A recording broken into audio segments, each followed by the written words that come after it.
सबसे पहले मैं प्रेम जी से चाहूंगा कि वो उद्घाटन भाषण दें इस मुद्दे पर कि इस संविधान को बदलने की जो बार बार बात की जा रही है। आज तो लालू यादव ने बड़ा तीखा जवाब भी दिया है।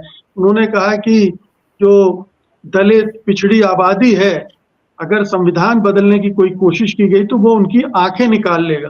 खैर, इसको हम किनारे रख दें, लेकिन ये जो आवाजें आ रही हैं संविधान बदलने के लिए 400 पार चाहिए, 400 सीटें चाहिए, इसको किस तरह से देखते हैं प्रेम जी?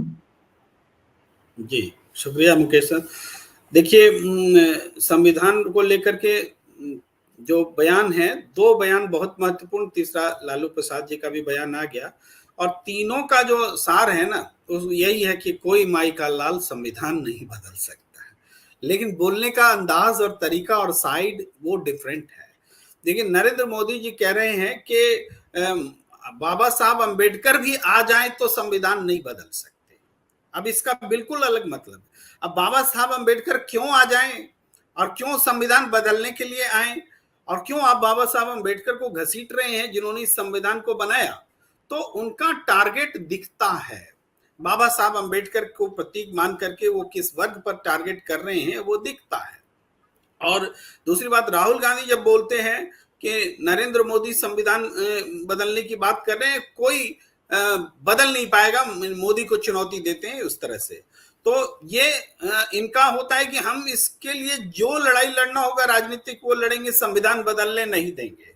और लालू प्रसाद जब वो बोलते हैं, जो बात आपने कही कि वो थोड़ा सा उस भाषा में हो जाता है, लेकिन वो एक तरह से भाव वही है कि हमको जहां तक टकराना होगा टकराएंगे, लेकिन अंबेडकर जी का संविधान बदलने नहीं देंगे। कुल मिलाकर के संविधान बदलने को लेकर के जो लड़ाई है, यानी बदलने की कोशिश को लेकर के छद्म रूप से कोशिश की जा रही है, आगे घोषित रूप से होगी, इसका एक तरीका भी डेवलप किया जा रहा है। तो ये जो लड़ाई है, ये लड़ाई देश के लोकतंत्र पर कब्जा करने की लड़ाई है, लोकतंत्र को खत्म करने की लड़ाई है, अधिनायकवाद लाने की लड़ाई है, तानाशाही लाने की लड़ाई नहीं बोलेंगे, बल्कि कोशिश है उनकी, और उससे लड़ाई है। मतलब ये जो प्रयास है उससे लड़ाई है। तो इस वजह से हम देख रहे हैं कि ये महत्वपूर्ण है। 3-4 बड़े बड़े सांसद मतलब बीजेपी के कह चुके हम संविधान को बदलना चाहते हैं, हमें 400 से ज्यादा सीट दे दीजिए। अनंत हेगड़े से बात शुरू हुई, ज्योति मिर्धा, लल्लू और प्रेम कुमार गया के सांसद, इन चारों ने कहा है स्पष्ट रूप से कि हमको 400 से ज्यादा चाहिए सांसद। इस सरकार बनाने के लिए 272 जरूरी होता है, आपको 400 चाहिए। क्रिकेट का मैच थोड़े हो रहा है कि अधिक से अधिक बड़ा रन बनाओ और उसके बाद में मैच जीतो। ये लोकतंत्र की क्रिकेट का मैच है। कहते हैं कि विपक्ष को सब लोग कहते हैं, बीजेपी वाले भी कहते हैं हम चाहते हैं कि विपक्ष मजबूत हो। भाई 400 के पारे के साथ में नारे के साथ विपक्ष क्या मजबूत होता है?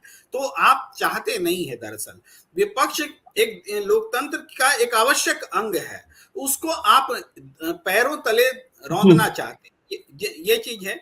और दूसरी बात है कि संविधान बदलने की कोशिश के क्या मायने, जैसे अभी तक इसमें कहीं हिंदू राष्ट्र नहीं घुसा है। इससे पहले तक हिंदू राष्ट्र हुआ करता था कि हम हिंदू राष्ट्र बनाएंगे। अब वो कैसे होगा? तो संसद में जब दोनों सदनों में हमारे पास होगा बहुमत, तब होगा। तो बहुमत तो आ गया अब आपके पास। अब संविधान बदलने की क्या आवश्यकता है? तो ज्वाइंट सेशन बुला करके उसका आधे से एक ज्यादा अगर फिगर हो तो वो फिगर 407-8 बनता है के आसपास, नहीं ज्यादा बनता है, मैंने इसको जोड़ लें तो 404 का फिगर लोकसभा में हो और प्लस 250 तो वो आधा बनता है। इस तरीके से जो आवश्यक है वो होता है। तो इनको 404 वाला फिगर इसीलिए चाहिए। तो आप संविधान बदलना क्यों चाह रहे हैं? कौन सी आवश्यकता है? हिंदू राष्ट्र घोषित करना चाहते हैं, आदि अल्पसंख्यकों का अधिकार खत्म करना चाहते हैं, या जो SC ST तमाम तरह के एक्ट हैं जो कि उनकी आवश्यकता के अनुसार उनको अधिकार दिए गए हैं और उनको अपलिफ्टमेंट के लिए अधिकार दिए गए हैं। एक सम्यक दृष्टि, एक बराबरी का लक्ष्य है, उस बराबरी के लक्ष्य को आप चोटिल करना चाहते हैं। ये इंपॉर्टेंट बात है जो कि हिडन है इसमें। सत्य हिंदी का ऐप डाउनलोड करें गूगल प्ले स्टोर पर।